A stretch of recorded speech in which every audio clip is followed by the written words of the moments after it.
औज़ुबिल्लाहिमिनश्शैतानिर्रजीम बिस्मिल्लाहिर्रहमानिर्रहीम। दोस्तों, EPN news के साथ मैं हूं एहतिशामुल हक और आज हम बात करेंगे जनरल अमजद शुएब साहब से। अस्सलाम वालेकुम सर, कैसे हैं आप? जी वालेकुम अस्सलाम, बिल्कुल खैरियत। सर, इंडिया डायरेक्ट सवालात पर ही आते हैं। इंडिया और चाइना का तनाज़ा चल रहा है लद्दाख के हवाले से। इंडियन फौज का चाइना की फौज कह रहे हैं 25 से 35 किलोमीटर स्क्वायर किलोमीटर अंदर आ चुकी है इंडिया के। इस पे सर पाकिस्तान आर्मी का क्या स्टैंड होना चाहिए? क्या पाकिस्तान की आर्मी को भी कुछ सपोर्ट करनी चाहिए इंडिया चाइना की इस हवाले से? बिस्मिल्लाहिर्रहमानिर्रहीम। देखिए जी, इसमें दो पहलू हैं। एक तो जो इंडिया कह रहा है कि चाइना इतना आगे आ गया, आप 30-35 कह रहे हैं, इतना नहीं है, काफी कम है, लेकिन बारसूरत चाइनीज ने थोड़ा आगे किया है।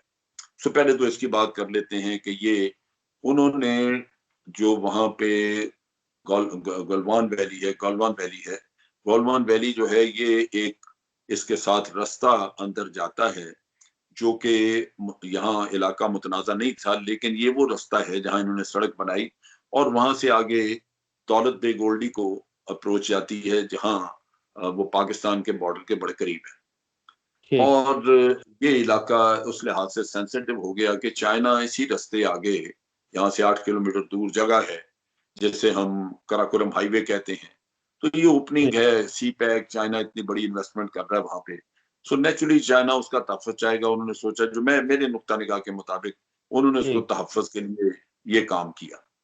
अब ये ठीक। उन्होंने काम किया बावजूद इसके कि ये जो गलवान वैली थी, गलवान वैली जो है ये गालिबन इस पे तनाज़ा नहीं था, जो पोजीशंस थी उस पे चाइनीज मुतमईन थे, लेकिन उन्होंने देखा कि इंडिया यहाँ पे सड़कें बनाता आ रहा है और साथ ही वो पुल वगैरह बना के और बड़ा सारा इंफ्रास्ट्रक्चर, और पीछे उन्होंने एक एयर स्ट्रिप भी बनाई है। तो इन चीजों से चाइनीज को ये इंडिकेशन मौजूद थी कि भारत ये जो कुछ कर रहा है, दर हकीकत इनके कुछ अज़ाइम हैं कि ये आगे कोई कल को फौज कशी कर सकते हैं। ठीक। वरना तो सड़कें बना, अगर 70 साल से आप वहां राजी थे, ठीक ठाक थे इन हालात में, तो आपको अचानक अब सारा इंफ्रास्ट्रक्चर डेवलप करने का ख्याल क्यों आ गया? तो इतनी ठीक। मासूमियत भी नहीं है कि जनाब ऐसे हम सड़कें ऐसे ही बना रहे थे, आबादी तो है ही नहीं वहां पे। तो ये ठीक। एक जो शैतानियत अंदर थी, ज़हन में खन्नास मौजूद था, वो चाइनीज भाप गए। दूसरी तरफ जो भारत का मसला एक और जो उन्होंने किया, वो ये है कि आप नरेंद्र मोदी को देखें। एक तो उसने बड़ा यकतरफा कदम उठाए, आर्टिकल 370 खत्म किया और तमाम इलाका जो कि मुतनाज़ा था, जिसमें ये लद्दाख का इलाका भी शामिल है, कश्मीर शामिल है, जम्मू शामिल है, इन सबको यूनियन टेरिटरी डिक्लेयर करके तो खा पी गए। जी। तो एक तो ये यकतरफा कदम है जो कि लाजमी बात है। चाइना ने प्रोटेस्ट किया, वो ये क्यों बर्दाश्त करें कि जनाब भारत इतना मुंह जोर हो जाए कि जो उनका जी चाहे मर्जी से करते रहे, यूनाइटेड नेशन को भी मुंह ना लगाए। यूनाइटेड नेशन की करारदादें हैं वो भी जहन्नम में गई। फिर उन्होंने इसकी पर्सनैलिटी को भी देखा कि मोदी जो है वो नताइज की तरफ नहीं देखता, वो कर गुजरने वाला बंदा है, वो कर बिल्कुल। जाता है। तो कल को उनको बड़ी क्राइसिस पैदा हो और उस वक्त एक बड़ी जंग हो, वो पेशखामा बने किसी बड़ी जंग का, तो बेहतर ये है कि आज ही इसकी जो पॉसिबिलिटी है, जो इसका इम्कान है, उसको रोक दिया जाए। तो उन्होंने कुछ थोड़ा बहुत किया, पेशरफ्त आगे की, और अगर जरूरत होगी तो वो मजीद भी करेंगे। तो इस वजह से मैं समझता हूं कि ये झगड़ा 100% भारत की पैदावार है। मैं चाइना की बिल्कुल। हमायत करूंगा पूरी तरह, और पाकिस्तान को करनी चाहिए इस वजह से कि जब एक मुतनाज़ा इलाके पे भारत धौंस के जरिए काम चलाए और आगे बढ़े और यूनाइटेड नेशन को भी मुंह न लगाए, तो भारत का कोई राइट नहीं है कि उसकी हमायत की जाए। ठीक। हमायत तब की जाती अगर वो भी, या एक तो इंसानी हकूक का ख्याल करते कश्मीर में, और बिल्कुल। दूसरा ये कि यकतरफा कदम उठाने की बजाय बातचीत मफाहमत के जरिए आप मसले का हल निकालें। आज आपका तनाजा बढ़ गया, कम तो नहीं हुआ। भारत क्या बिल्कुल। समझता था कि ये यूं हजम कर जाए, खा जाए, ये यूनियन टेरिटरी बना दे और मौसम का हाल बताना शुरू कर दे यहाँ का, मुजफ्फराबाद का, तो इससे मामला हल हो जाएगा। हल कैसे होगा भाई? ठीक। और अगर मुजफ्फराबाद की तरफ आंखें निकालेंगे, इधर देखेंगे, तो हम आंखें निकाल के बाहर रखेंगे, सड़क पे फेंक देंगे आंखें निकाल के। तो ये ऐसे ठीक। मजाक थोड़ी चीजें। तो ये वो एक एस्पेक्ट है पहला, कि आपने इंतहाई गलत काम किया, जारहियत की यकतरफा कदम उठाए या यूनाइटेड नेशन की करारदादों को पामाल किया, आपके साथ इससे भी ज्यादा बुरा होना चाहिए। जो ठीक चाइना ने किया है वो बहुत कम है।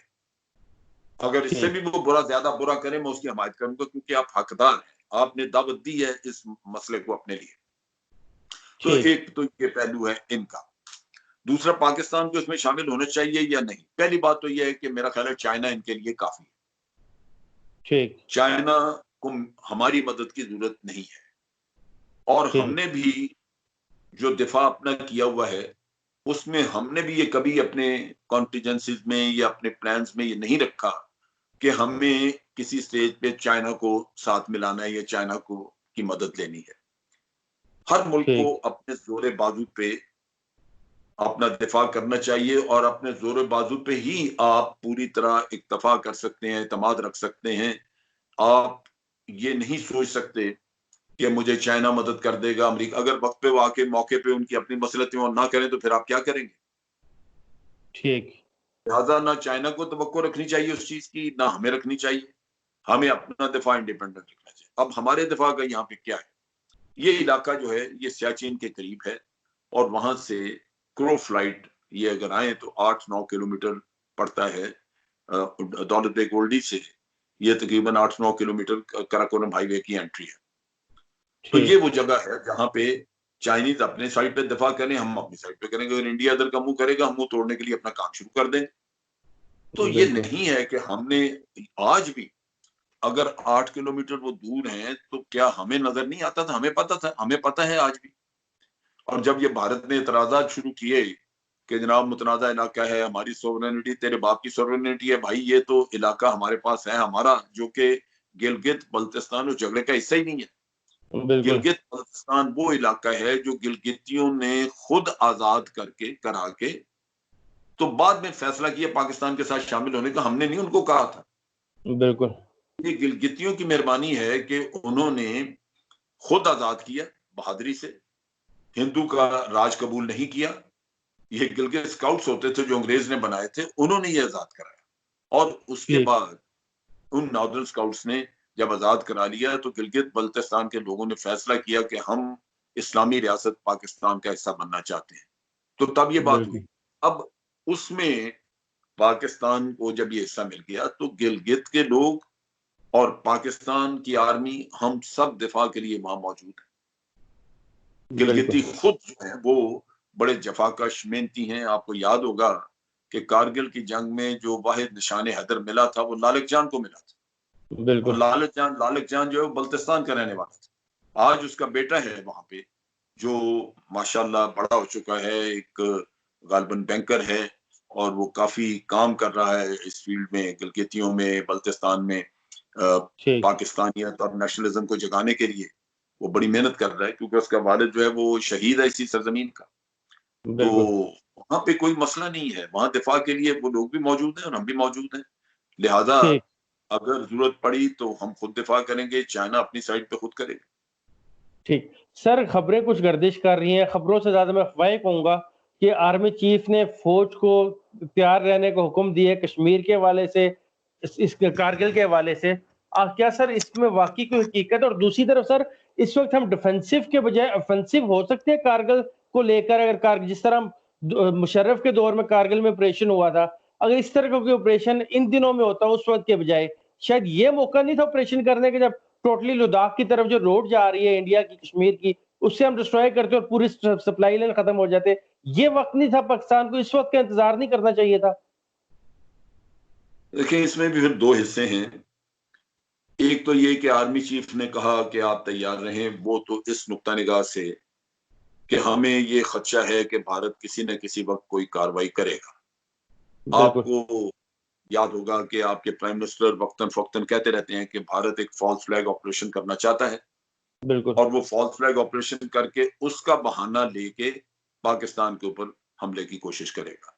फॉल्स फ्लैग ठीक ऑपरेशन करना इसलिए जरूरी है कि एक तरफ तो वो बहाना कि उसकी वजह उसका उसका पाकिस्तान पे इल्जाम डाला, इल्जाम पाकिस्तान पे डालने से आप दुनिया की हमायत हासिल कर सकते हैं। दुनिया आपको हमायत देगी कि जी हाँ, इंडिया के साथ ज्यादती हुई, पाकिस्तान ने ये करा दिया। अगर दुनिया मानती है कि पाकिस्तान ने कराया, अगर दुनिया ये नहीं मानती तो पाक ये फॉल्स फ्लैग ऑपरेशन चला गया, बल्कि इंडिया बदनाम होगा, जलील होगा कि जनाब इन्होंने झूठा ड्रामा रचाया।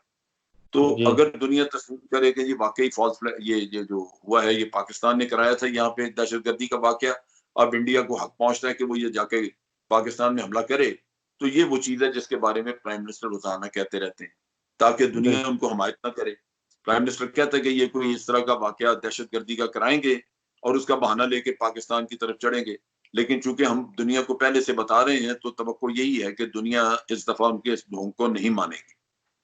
बिल्कुल। दूसरी तरफ जो बड़ी चीज है वो ये है कि आपको तारीख पे नजर रखनी चाहिए, दो एटमी कुव्वतें जो हैं इनमें कभी जंग हुई नहीं।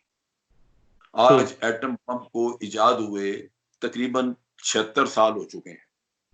इन ठीक 76 सालों में कोई ऐसी मिसाल नहीं है कि दो एटमी कुव्वतें डायरेक्ट जंग लड़े। ठीक उसमें अगर होने की जंग होने के कुछ चांसेस भी हों तो इंटरनेशनल कम्युनिटी फौरन कूद पड़ती है कि भाई ये जंग बढ़ के अगर न्यूक्लियर वेपन्स तक पहुंची तो फिर ये हालात पूरी दुनिया के लिए गड़बड़ हो जाएंगे। ये सिर्फ पाकिस्तान हिंदुस्तान तक नहीं होगा, ये पूरी दुनिया में पूरे हर हर हर खित्ते को इसमें नुकसान उठाना होगा।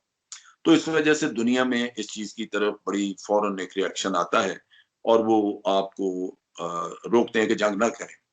अब इस जंग में भी अगर पाकिस्तान ये दुनिया ये समझे कि ये जंग शुरू हुई और पाकिस्तान ने जारियत की है, तो एक तरफ तो वो जंग को खत्म कराना चाहेंगे कि भाई दुनिया दोनों न्यूक्लियर पावर्स हैं, दूसरी तरफ ये है कि जो जिसने जारियत किया उसको झूठा किया जाएगा।